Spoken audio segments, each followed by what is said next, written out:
Madam President, I rise today to offer an amendment to increase the federal minimum wage from a starvation wage of $7.25 an hour to $15 an hour over a 5-year period. As I think you know, the Congress has not raised the minimum wage since 2007. And the result of that is that half of our people are now living paycheck to paycheck, and many, in fact, are working for wages that are much too low in order to take care of their families. So, to my mind, the American people, in poll after poll, in state after state, understand that we've got to raise that minimum wage to a living wage of $15 an hour, and I intend to do everything that I can to make that happen, and I will be offering that amendment this morning. But before I do that, let me begin my remarks by explaining why this reconciliation bill, the American Rescue Plan, that we are debating today is so enormously important that it must be passed, and it must be passed as quickly as possible. In my view, this legislation is the most consequential and significant legislation for working families that Congress has debated for many, many decades. Now, why is that? And the answer is that, as I think all Americans know, the last year that we have gone through has been in so many ways the very worst year in our lifetimes. That's what it has been. The working families of our country today are hurting in a way that they have not hurt since the Great Depression, and they want their government to hear their pain and come to their aid. And that is not too much to ask. Now, a lot of folks in this country, there are estimates that maybe 30 to 40% of Americans have literally given up on democracy.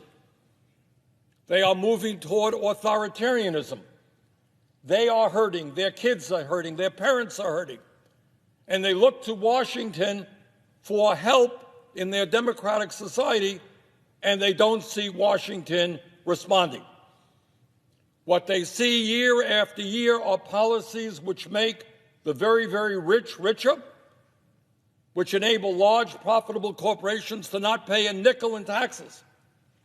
But for them, they face eviction, they face hunger, they don't have health care, they can't afford to send their kids to college.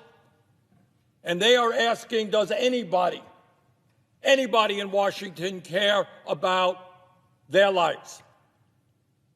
So what today is about, in a very profound way, is whether or not we stand with the working class of this country, that we say, yes, we live in a democratic society.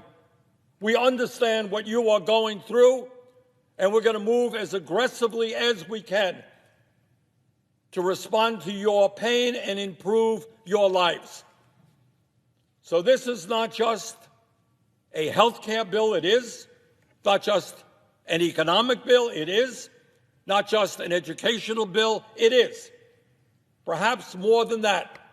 This is a bill which will answer a profound question. Are we living in a democratic society where the U.S. Congress will respond to the needs of working families rather than just the wealthy and large corporations and their lobbyists? That's what today is about.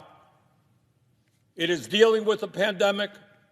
It's dealing with the economy. It's dealing with education, so much more. But most importantly, it is dealing with the issue of whether or not we are hearing the pain that is out there and we are responding to it. During the last year, as everybody knows, over 500,000 Americans have died of COVID and millions more have been made ill. Unbelievable. Unbelievable what we have gone through in terms of this terrible pandemic.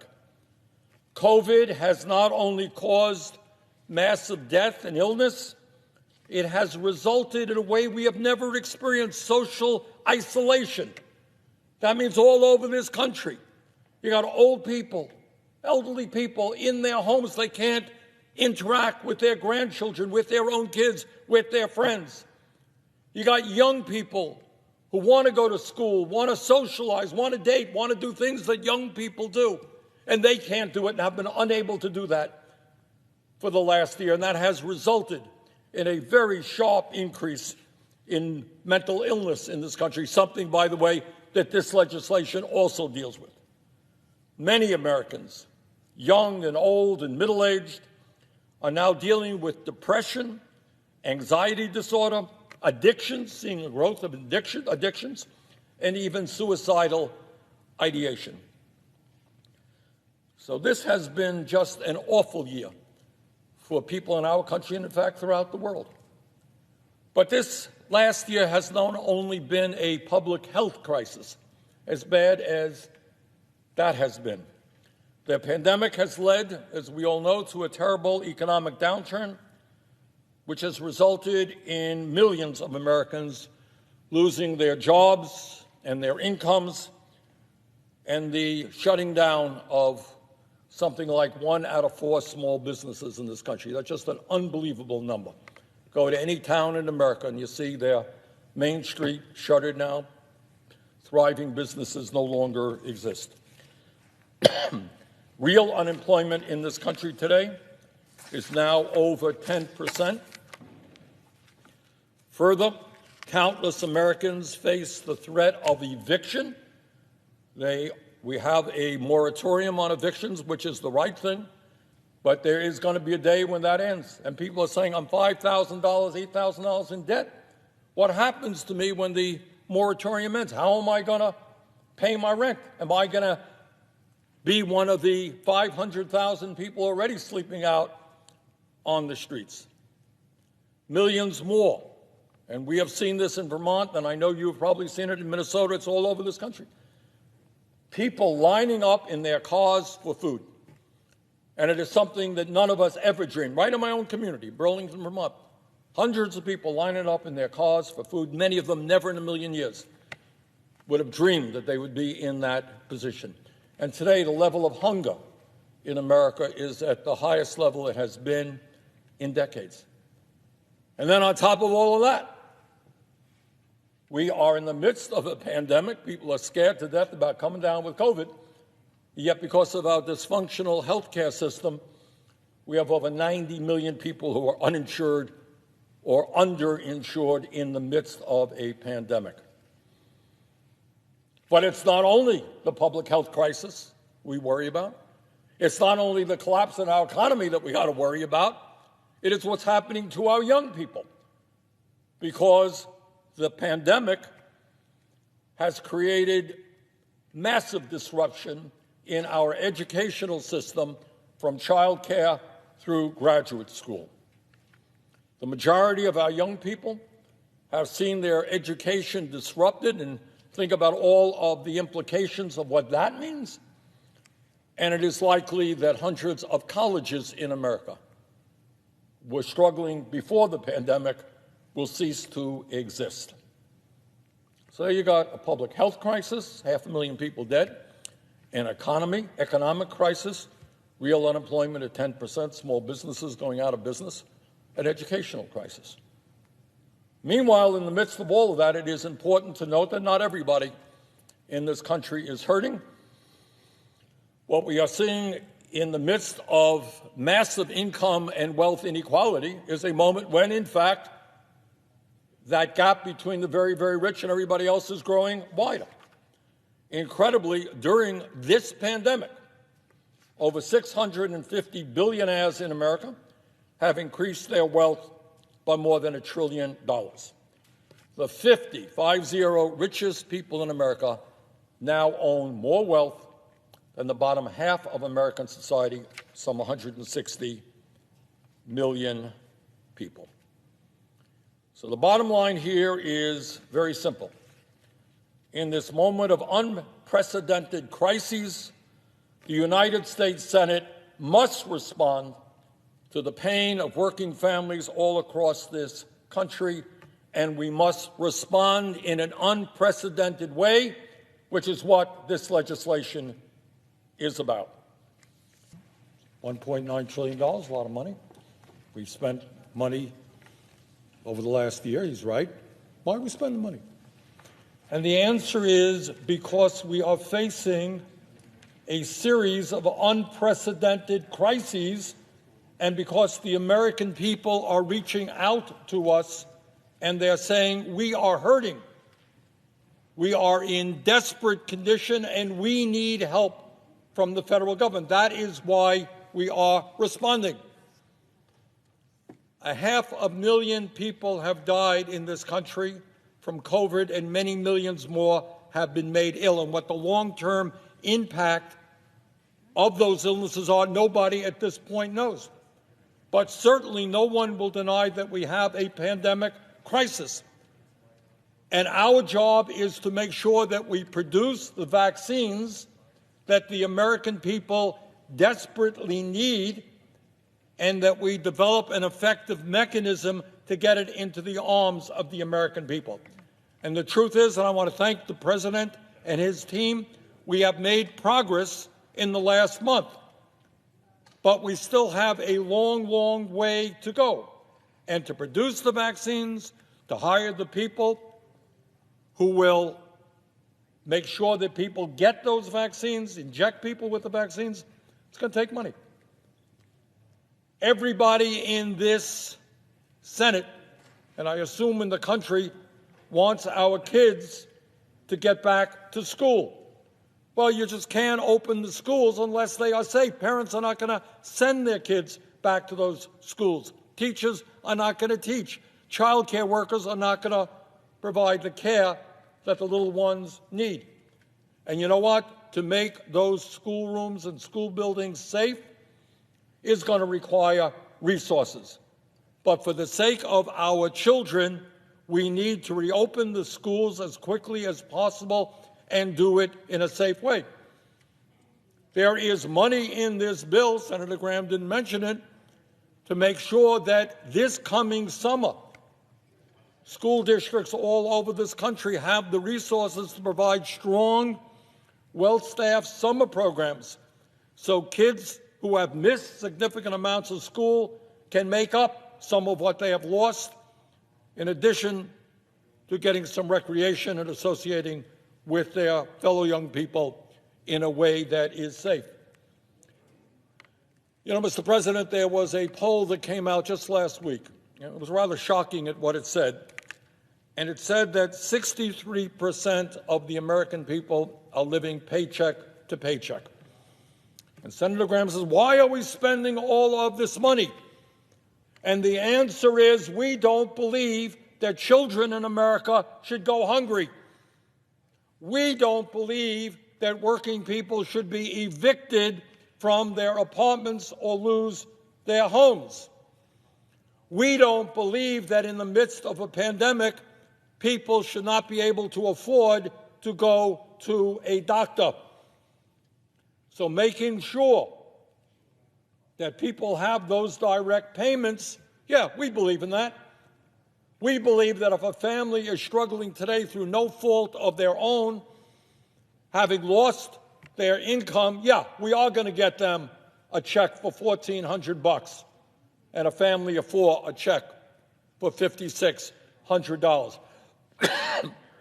You know, there are a lot of people in this country who are doing very well.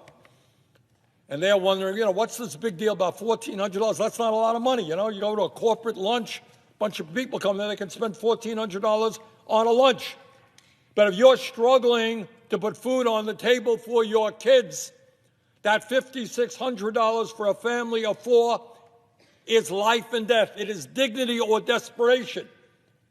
People are wondering, how am I going to pay the rent that I owe after the rent moratorium, the eviction moratorium expires? How am I going to feed my kids? How am I going to take care of the basic necessities of life? So yes, we are providing $1,400 per working class family because that is desperately needed. So when the senator says, well, why are we spending all of this money? The answer is because we are living in the most difficult moment in the modern history of this country, and arguably even a more difficult moment than the Great Depression of the 1930s. People are hurting, and in a democratic society, government is supposed to respond to the people who sent us here. Now, I know that there is controversy, and Senator Graham raised this issue. Democrats have a majority, a bare majority with the vice president, 51 votes. Why are we not working with our Republican colleagues? We have reached out time and time and time again. The president has reached out. Work with us. But you got to understand the severity of the crisis. And they have not done this. Using reconciliation, by the way, Mr. President, as you well know, not a new idea. When our Republican colleagues had the majority, they used reconciliation. What did they use it for? They used it for massive tax breaks for the rich. That's what they used reconciliation for. They used reconciliation in order to try to throw 32 million Americans off the Affordable Care Act, something that Trump was fervent about. And by one vote, Senator McCain, we prevented 32 million people from losing their health insurance through the reconciliation process. So our response is, you want unity? Well, you know what? We probably have more unity today in America around this package than anything that I can remember. Polls vary, 65, 70% of the American people understand the crisis we are facing. They want us to respond. This legislation is enormously popular, not just from progressives, not from moderates, but from Republicans as well, depending on the poll, 40, 50% more Republicans support it because they can't afford to pay their rent. They can't afford to go to the doctor. They understand that government has got to help. So the real question here, and President Biden has raised this issue, is we believe in unity. We believe in bringing people together. How does it happen that when 40, 50% of Republicans support this legislation, we can't get one vote from Republicans here? What's going on? And the answer is, I'm afraid that my Republican colleagues have moved so far to the right that they have lost contact with the needs of working families. So, Mr. President, as I said earlier, this legislation is not just about dealing with the pandemic and health care. It's not just dealing with the severe economic downturn that we are facing. It's not just dealing with the disruption of education in America and so much more.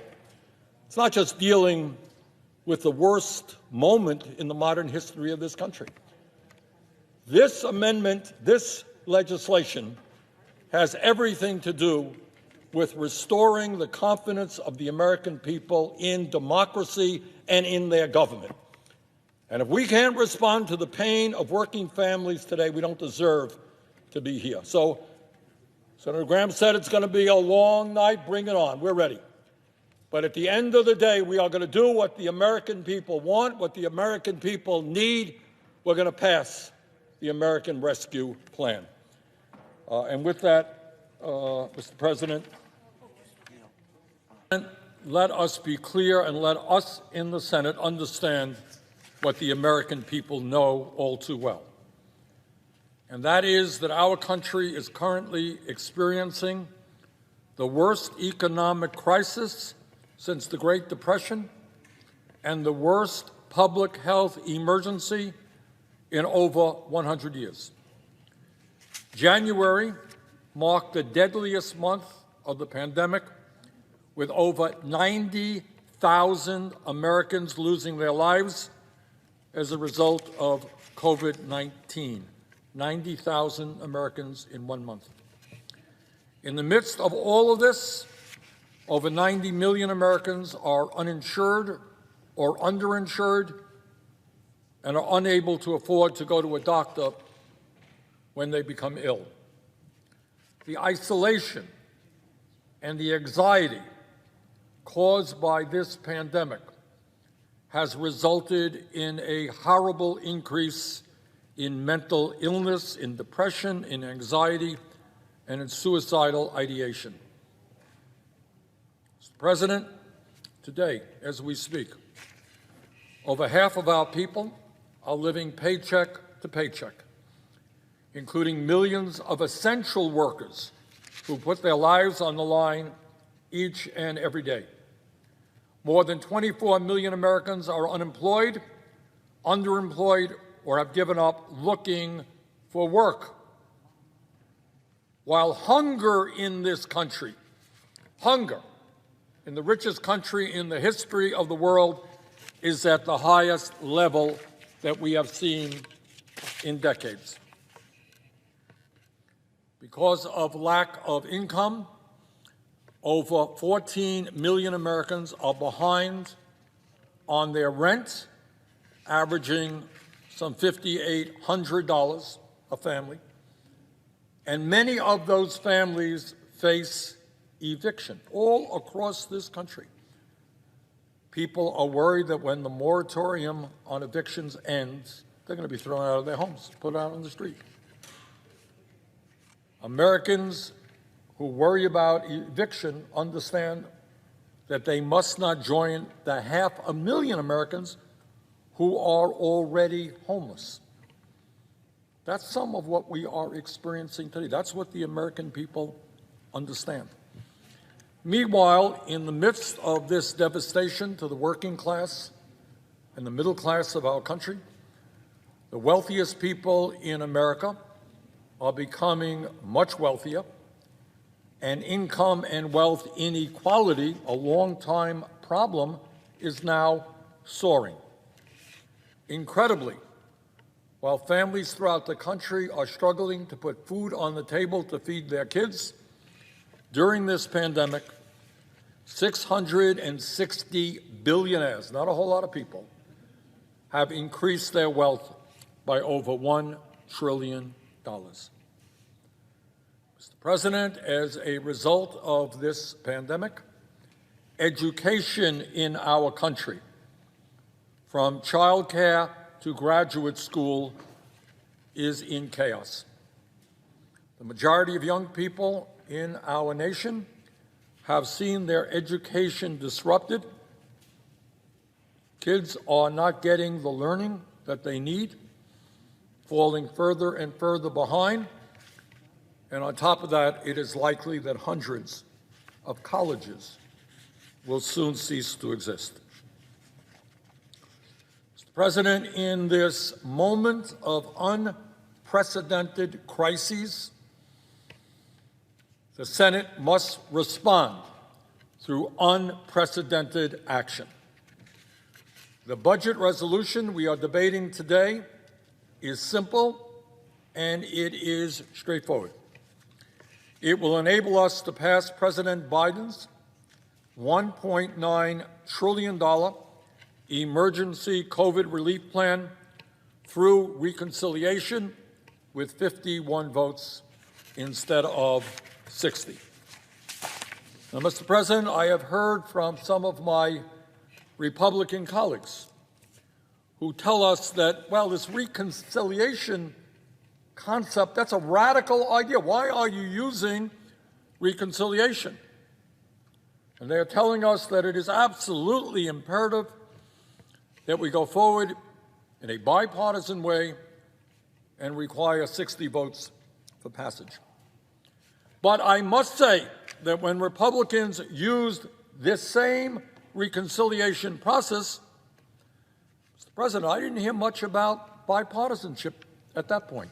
In fact, Republicans used the reconciliation process to provide trillions of dollars in tax breaks to the top 1% and large profitable corporations by a simple majority vote. The only people who voted for that bill were Republicans. No bipartisanship in that bill. My Republican colleagues used reconciliation to open up the Arctic National Wildlife Refuge for the drilling of oil, once again by a simple majority. Only people who supported that were Republicans, not one Democrat.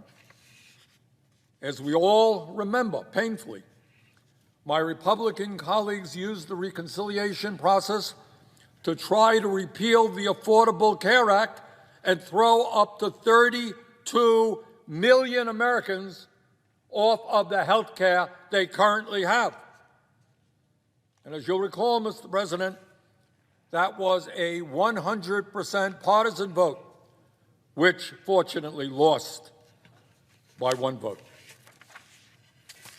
Further, weeks before a presidential election, last election, my Republican colleagues pushed through their nominee for the Supreme Court with 50 votes.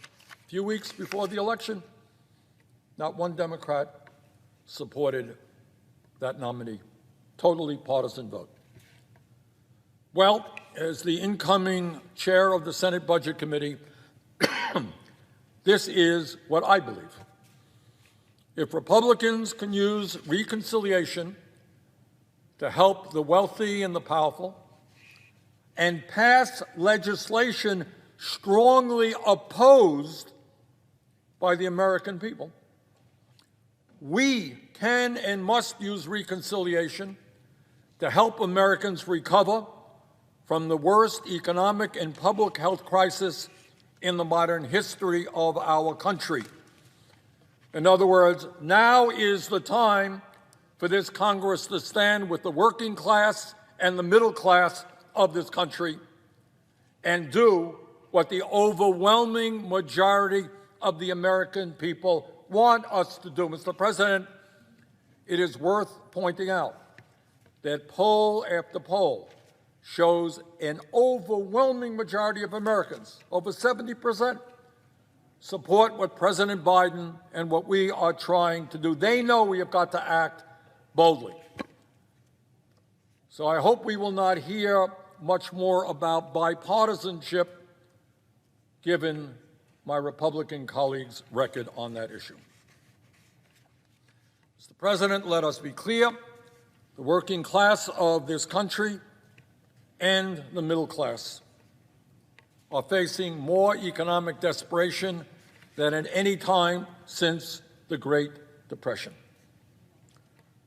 I have to tell you that to me, emotionally, it was a painful sight to see in my own city of Burlington, Vermont, hundreds of cars lined up so that families could get the food they needed to feed their kids. And what happened in Burlington is happening in every state of this country. People, many of whom have never had any public assistance at all, are now lining up to get emergency supplies of food in order to keep their families alive. Whether it is the pandemic, which is killing 3,000 people a day, whether it is the economic collapse, which is leaving millions of our people destitute, whether it is the disruption of education in this country, which means that kids are falling further and further behind, this Congress must act and act boldly. For too long, Mr. President, Congress has responded to the needs of the wealthy and the powerful and big money campaign contributors. Now is the time, in this unprecedented set of crises, for us to respond to the needs of working families, whether they're Black or white or Latino, Native American or Asian American. Mr. President, it is no secret that millions of our fellow Americans are literally giving up on democracy. Giving up on democracy. They think that the United States Congress and the United States government does not care a whit about the needs of working people. The people who go to work every day, who keep our country going, who put their lives on the line during this pandemic, and they look at us and they say, does anybody there in Washington, oh, you rich guys, do you understand what's going on in our lives? Well, this week during this debate, we are not only going to begin addressing the health and economic and educational crises we face, but maybe even more importantly, we're going to begin the process of restoring faith in the United States government.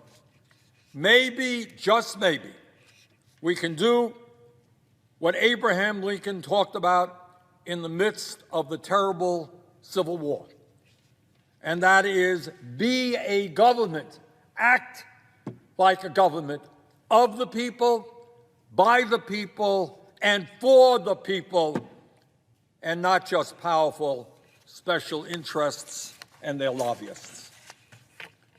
What will this budget resolution mean for the average American? I know we're throwing out a lot of numbers, 1.9 trillion, a lot of money. What does it actually mean? How is it going to impact the lives of ordinary people? So let me just say a few words on that. Everybody is concerned about the pandemic, which has taken so many lives and caused so much illness and suffering. What this legislation is about is an effort to aggressively crush the pandemic and enable the American people to return to their jobs and schools by providing the funding necessary to establish a national emergency program to produce the quantity of vaccines that we need.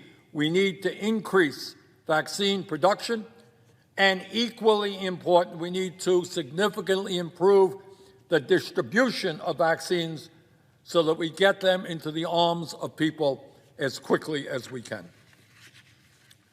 What this legislation means is that during this severe economic downturn, we must make sure that every American, low-income people, working-class people, middle-class people, have the financial resources that they need to live with dignity. This budget resolution will allow us to keep the promises that we made to the American people and increase the $600 in direct payments for working-class adults and their kids up to $2,000, another $1,400. And Mr. President, I want you just to think, whether it's Connecticut or Vermont or South Carolina or any place else, you think that during this terrible crisis, what it will mean to an average family to suddenly get a check for $5,600 for a family of four on top of the $600 per person that they received a few weeks ago. Think about what that will mean to people who are losing hope right now. Passing this budget resolution will give us the tools we need to raise the minimum wage to a living wage of $15 an hour, expand unemployment benefits, expand the child tax credit, and prevent eviction, homelessness, and hunger. Passing this budget resolution means that during this raging pandemic, we will be able to provide health care to millions of Americans who are uninsured and underinsured by expanding Medicaid and improving the Affordable Care Act and other approaches. Passing this budget resolution means that we will go a long, long way forward to addressing the long-term problem of childhood poverty in America. And that is that by expanding the child tax credit, we have the opportunity to cut childhood poverty in this country in half and no longer be the major country on earth which has one of the highest rates of childhood poverty. Mr. President, let me many witnesses who will be testifying today, most of whom who will be joining us remotely because of this pandemic. I want to call this hearing to order in order to discuss a very simple, yet I believe profound question. And that question is this: why should the taxpayers of our country, many of whom are struggling economically as a result of the pandemic, be subsidizing the starvation wages being paid at some of the largest and most profitable corporations in America? That's the simple question. Why should working people be subsidizing some of the wealthiest families and largest corporations in America because of the starvation wages they pay their workers? And let me be very clear. The largest welfare recipient in America happens to be the wealthiest family in America, the Walton family, a family that owns the largest corporation in America, Walmart. This is a family that is worth over $200 billion. It is a family that has become $50 billion wealthier since March of 2020, during the worst public health crisis in over 100 years. This corporation that they own, Walmart, made over $15 billion in profit last year alone. And yet, despite this massive family wealth, despite these very high corporate profits, Walmart pays wages so low that tens of thousands of their employees are forced to rely on public assistance in order to survive. They are forced to rely on food stamps to feed their children, paid for by the U.S. taxpayer. They are forced to go into public housing to put a roof over their heads, paid for by U.S. taxpayers. And they are forced to go on Medicaid to get the health care they need, all of which is paid by U.S. taxpayers. While Costco, Amazon, Target, Best Buy, and other major corporations have all raised their minimum wage in recent years to at least $15 an hour, and in a few minutes we're going to hear from the CEO of Costco, the minimum wage at Walmart has remained stuck at $11 an hour for the last 3 years. The result? 760,000 workers at Walmart. Walmart is the largest employer in America. 760,000 employees, about half of their U.S. workforce, are paid less than $15 an hour. Now, I don't know. Maybe if you are a billionaire family, you may not understand this, but the simple truth is that no one in America can live with dignity, can raise a family on $11 or $12 an hour. And I must say, on a personal level, that I have talked to too many employees in this country who, with tears in their eyes, tell me about the struggles that they are having trying to feed their kids, pay their rent on the starvation wages that they receive. Today, we're going to ask how Walmart can afford to pay its CEO, who declined my invitation to be with us today, over $22 million in compensation last year. $22 million in compensation, but somehow they cannot afford to pay their workers a living wage. We're going to ask how Walmart can afford to spend $8.3 billion on stock buybacks in 2017, but cannot afford to pay its workers at least $15 an hour. And if Walmart thinks that they're going to avoid answering that question because they didn't show up today, they are deeply mistaken. The American people are sick and tired of subsidizing the wealthiest family in America. But let us be clear. Walmart is not alone. Last year, Dollar General made over $10 billion in profits, had enough money to pay its CEO $12 million in compensation, while the average Dollar General cashier is forced to survive on just $8.38 an hour. In 2019, McDonald's made over $6 billion in profits and paid its CEO over $18 million in compensation, while the average worker at McDonald's makes as little as $9 an hour. Unfortunately, the CEO of McDonald's, also declined to testify before us today. Further, a November 2020 Government Accountability Office report that I requested found that taxpayers are not only subsidizing the poverty wages at Walmart, McDonald's, and Dollar General, but Dollar Tree, Wendy's, Burger King, Uber, Subway, Dunkin' Donuts, Home Depot, Lowe's, CVS, and Walgreens. We will hear from the author of that GAO report later this morning. In America today, and one of the great scandals of our economy, is that nearly half of all workers make less than $15 an hour, and they are forced to rely on public assistance programs costing taxpayers $107 billion each year. And today we're going to be discussing about what it means to work for a large corporation that makes billions of dollars in profit, but yet as a worker, you're not sure when you wake up in the morning if you're going to have enough food to feed your kids. During this hearing, we're going to hear from employees who work for McDonald's and Walmart.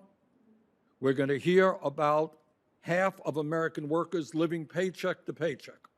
We're going to hear about the fact that the federal minimum wage of $7.25 an hour has not been raised by Congress since 2007.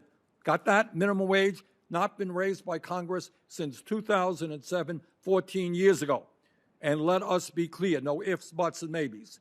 $7.25 an hour is a starvation wage. That's what it is. We must raise the minimum wage to a living wage, at least $15 an hour.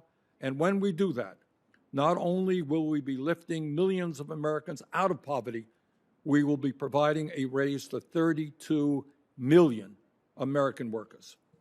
And not only is raising the minimum wage to $15 an hour the right thing to do, it is also what the overwhelming majority of Americans want us to do. Poll after poll, over 60% of the American people have told us that they support increasing the minimum wage to $15 an hour. Since 1998, every time a state has had an initiative on the ballot to raise the minimum wage, it has won, no matter whether that state was red, blue, or purple. Today, 8 states and over 40 cities have adopted laws to raise the minimum wage to $15 an hour. This is not a radical idea. Now, I do understand that concern has been raised about the Raise the Wage Act, which I have sponsored, which gradually raises the minimum wage to $9.50 this year, $11 in 2022, $12.50 in 2023, $14 in 2024, and $15 an hour in 2025. That's a gradual increase. Some people believe that these increases will harm small businesses. I understand that. Now, I fully understand that there is a major difference between Walmart and a small, struggling business. Many small businesses, all of us understand, are struggling today in Vermont, South Carolina, all across this country, and they need our help. To date, Congress has already provided $800 billion in financial assistance to small businesses, and an additional $50 billion is included in the reconciliation bill working its way through the Senate. I am also sympathetic to providing small businesses with the tax relief that they need to offset some of the increased labor costs associated with the minimum wage increase, just as Congress has done virtually every time that it has increased the minimum wage. But let me say this. Study after study has shown that a gradual increase in the minimum wage does not lead to increased unemployment.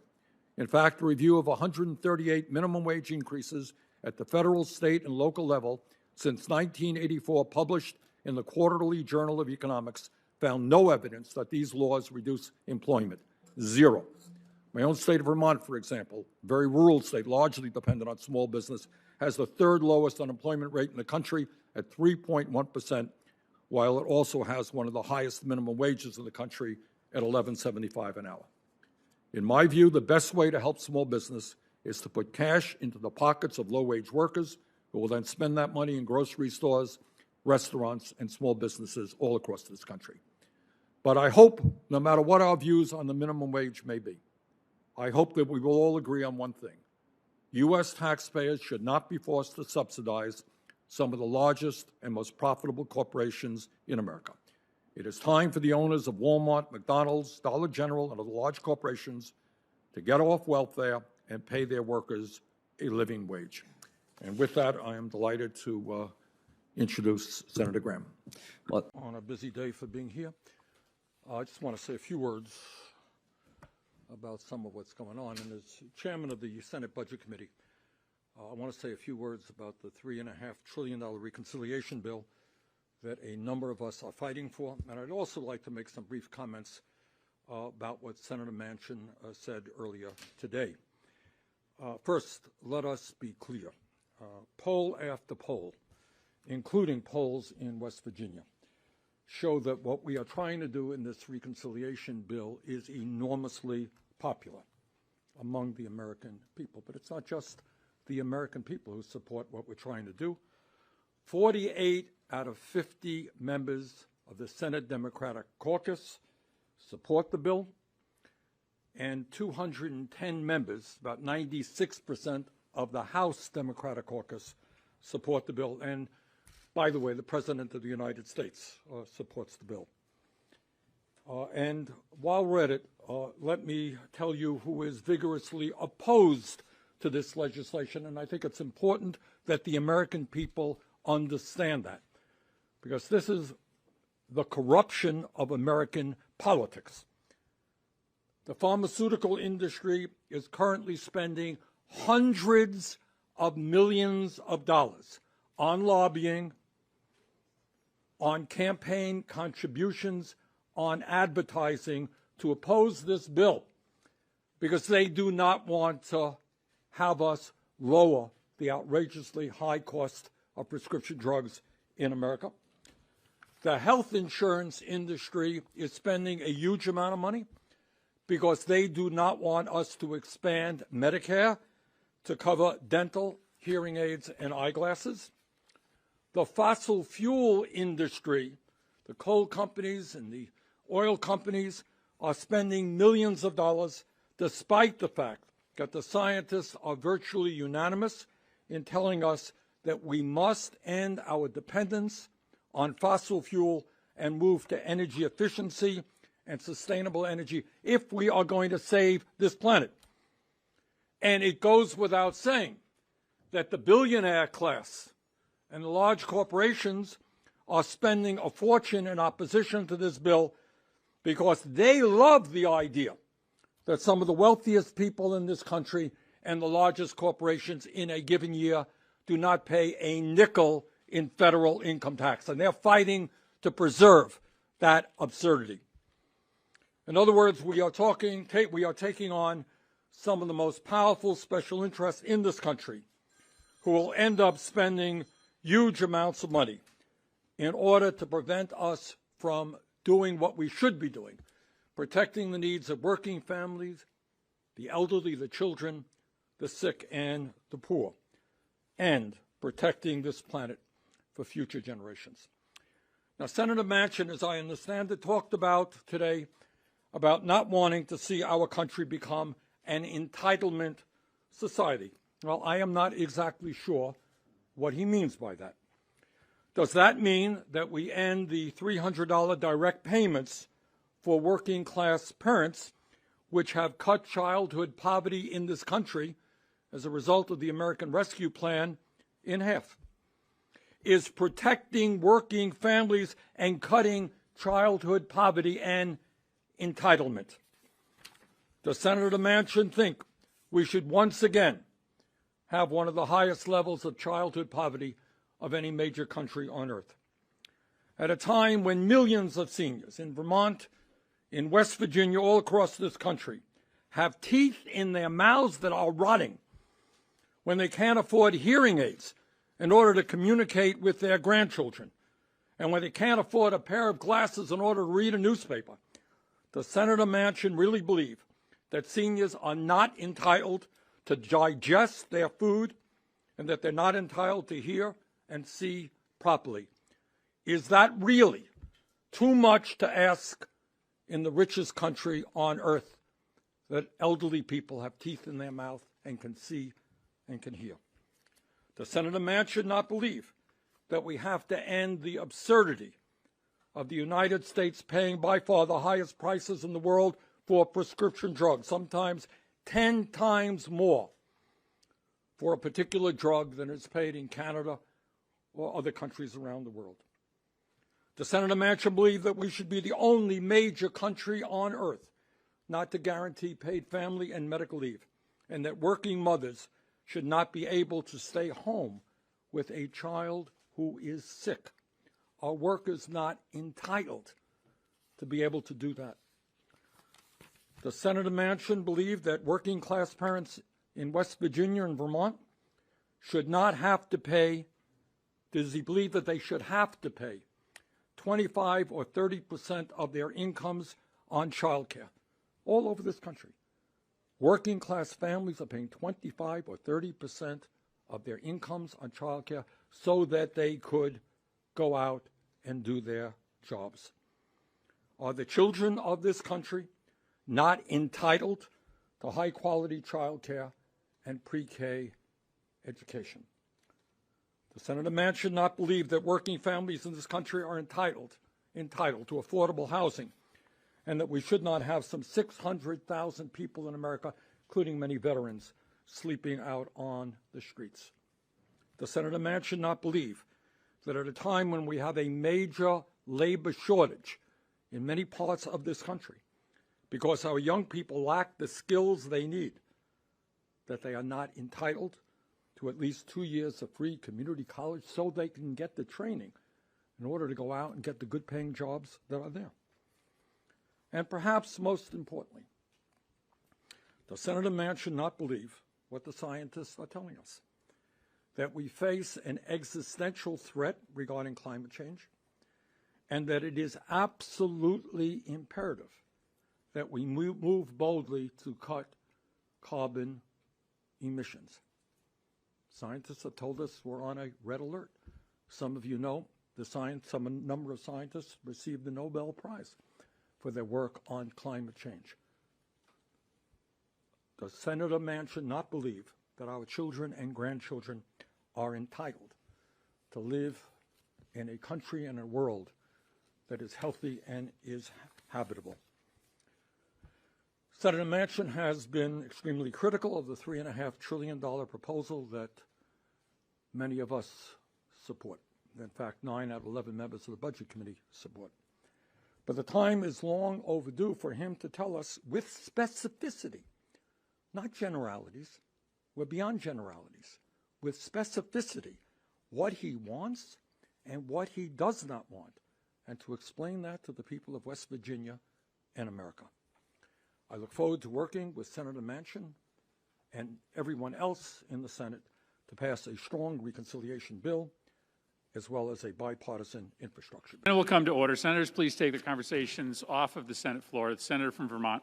Mr. President, I would urge my Republican colleagues to read the recent IPCC report. And if they did, they would find that it is now unequivocal that climate change is caused by human activity. And we are seeing what climate change is doing with our own eyes. We can no longer be blind to this reality. We are seeing the intensity and the increase in forest fires. We are seeing more extreme weather disturbances.